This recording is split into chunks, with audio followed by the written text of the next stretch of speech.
CM Revanth రెడ్డిపై మాజీ MLA Chittem Rammohan Reddy fire అయ్యారు. యూరియా లేక రైతులు ఎన్నో ఇబ్బందులు ఎదుర్కొంటున్నారని మండిపడ్డారు. సీఎం రేవంత్ రెడ్డి ధాన్యం కొనుగోలు చేయకుండా కాలయాపన చేస్తున్నారని ఆరోపించారు. రైతులపై వివక్ష చూపిస్తే వచ్చే ఎన్నికల్లో కాంగ్రెస్కు ఓటమి తప్పదని మాజీ ఎమ్మెల్యే హెచ్చరించారు.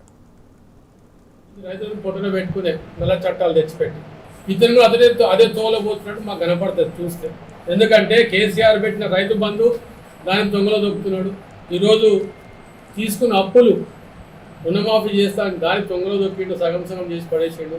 ఈ మళ్ళం ఏం మాట్లాడతారంటే ఈరోజు వచ్చి మేము రైతులకు అంత చేస్తున్నాం. అరే యూరియా గదిలేదయా బాబు, సిగ్గు చేయడండి దీనికి.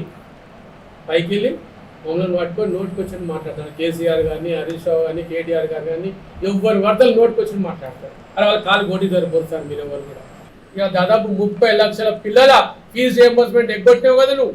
సిగ్గుందా? ఒక విద్యాశాఖ మంత్రి నువ్వు 10 ఎకరాలు ఒక ఎకరా పైసలు 6,000 రూపాయలు ఇస్తావా? ఇది నువ్వు పిచ్చం కాకపోతే ఇంకేంటి మాకు ఇచ్చేది? గిదా నువ్వు ఇచ్చేది? అది కూడా అయిపోతుంది. మళ్ళీ రేపు అనుకుంటే డౌట్ నెక్స్ట్ టైం రాదు.